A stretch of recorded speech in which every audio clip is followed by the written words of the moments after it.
This is Ray from the Handyman's Haven, and we're going to do a product review today of a electric powered tongue jack for your trailer. The tongue jack that we're going to review today is a couple that I purchased for my son and I, and put them on both our trailers. We're just going to go over the installation and the workings of the trailer jack. This particular one is made by Byers Products. It's called a Trailer Star, and they're located in Mentor, Ohio. So it's an American-made product. Okay, here's an overall picture of the tongue jack. It's powered by the 12-volt power supply from either your vehicle or from the batteries on board your trailer.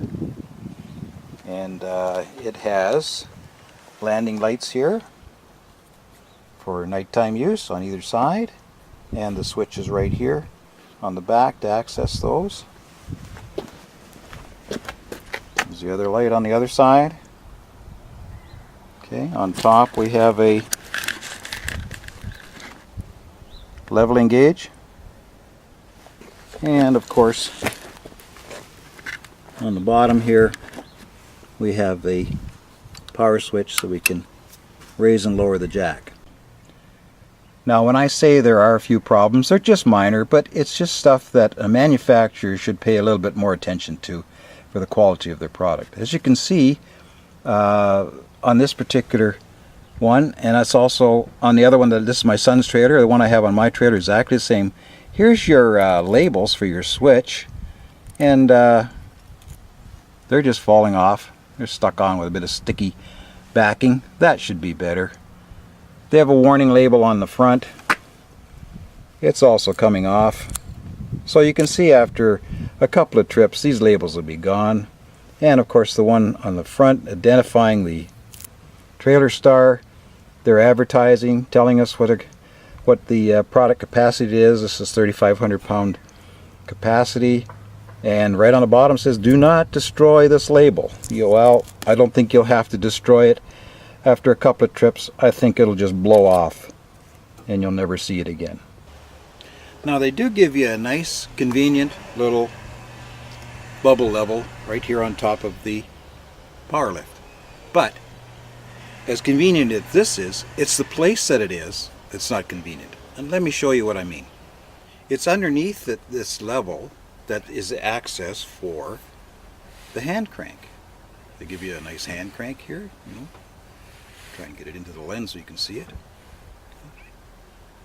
And for cranking up the trailer. But in order to access this quickly, you have to remove the level. Now this is really inconvenient to have this level covering the hand crank position. If they had a rubber plug or something in there you could just pull out quickly and adjust your trailer.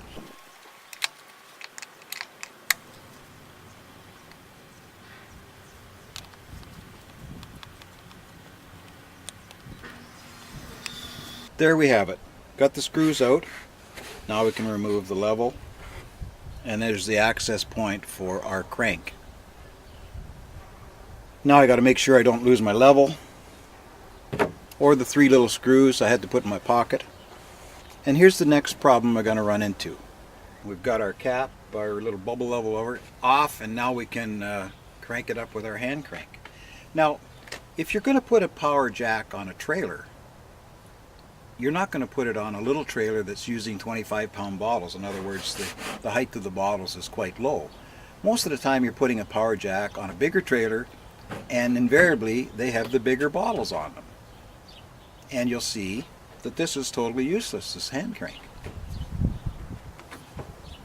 Okay. We'll lower it down. Oh, that's it. Oh, we'll take it up. Oh, that's it. Oh, we can always take it off.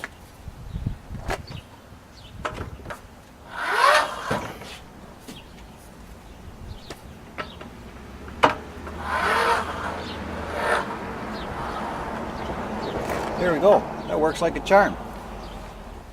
Maybe come back in a couple hours, I'll have this trailer raised up 3 or 4 inches. This is totally useless.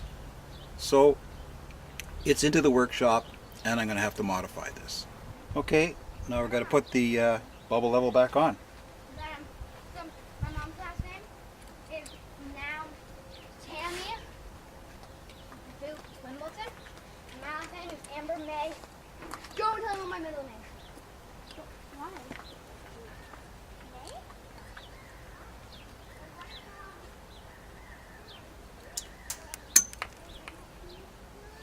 Oh, there I have dropped the screws. Lucky it's on my driveway and not in the grass.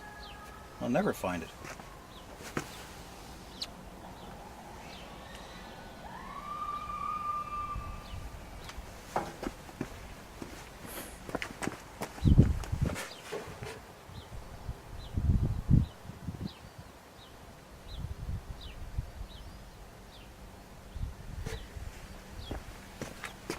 Okay, there you have it. I've lost the first screw. This is the first time I've had this off. Trying to put it back on, I dropped the tiny little screw. It's lost somewhere in my aggregate in my driveway, so it's going to take some time to find it. What a waste of time this is. They got to do a better job of this.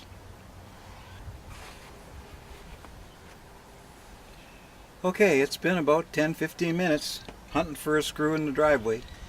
Finally did find it, so you can tell my frustration level's going up a little bit. A couple other things I found out here. This is the first time this gasket and level have been off. Already the gasket's cracked, so this obviously is a really poor installation. It should just be a rubber plug and this little level mounted elsewhere. So we're going to try and put this thing back together now. Well, you may say it's just me, stupid Ray, he doesn't know how to hold on to a screw. But these are tiny little screws. It's got to go through the level, it's got to go through a gasket, and in the meantime, your fingers are covered in grease out of the hole where the crank pushes in. So I've had to wipe grease off my camera, off my hands, and here we go again.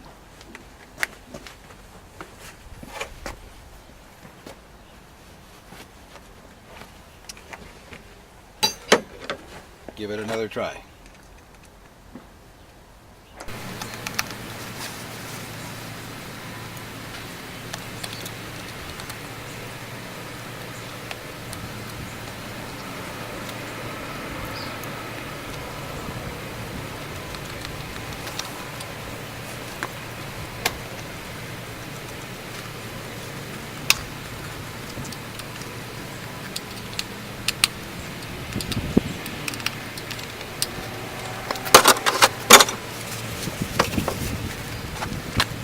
That was a real totally frustrating experience, removing that level in order to get the crank into place. I can tell you right now that the level's coming off and it's not going back on again. I'm going to make a particular plug to go in there so you can easily access this. Dropping the screws in the gravel or in the campground, that just doesn't work for me, and it shouldn't work for you either. They should have this figured out ahead of time. You got to use a small screwdriver. Not everybody has a small screwdriver in their kit. So, like I say, that's coming off and it isn't going on again. We'll relocate the level someplace else. So now we're going to get on to the shop and see if we can't fix this crank handle so it actually works on the trailer. Here's the parts that are cut and ready to be made into our new crank. On the right here is the original crank, which we looked at on the trailer is too short. So what I've done is I've taken the second one I have, because I have two of these to install, one for my son's trailer, one for mine, so I've left the one original so you can see the difference. So what I've done is I've cut off the plug end here and bored a hole, a 1/2 inch hole in it. And I'm using a piece of 1/2 inch shaft, so we'll mate these two together, weld them on, and then weld this onto the end of the crank. Then we'll have our new extended crank, which will hopefully clear the top of the propane tanks. Now, the one thing that I did find when I was measuring the two trailers is mine is a 6.5 inch rise, and my son's will be a 8 inch rise. So a hint to any manufacturer that's producing a crank, they should either be adjustable for different trailer propane heights, or made in such a way that they'd be pretty confident that the rise or the extra length would cover all of the different aspects. So we're going to get together now and put these pieces together and see if it's going to work. There we've got our parts welded together, and we have our new crank, and as you can see, quite a difference from the original. And we're going to go out and try this on the trailer and see if it works, and then we're going to continue on with our second one, fabricate that.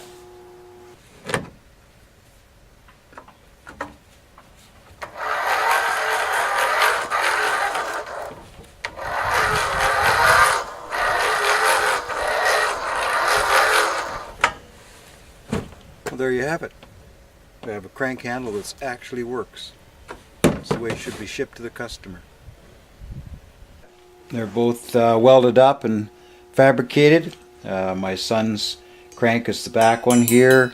It's just slightly longer by 1 inch than mine to accommodate the higher base he has for his propane tanks.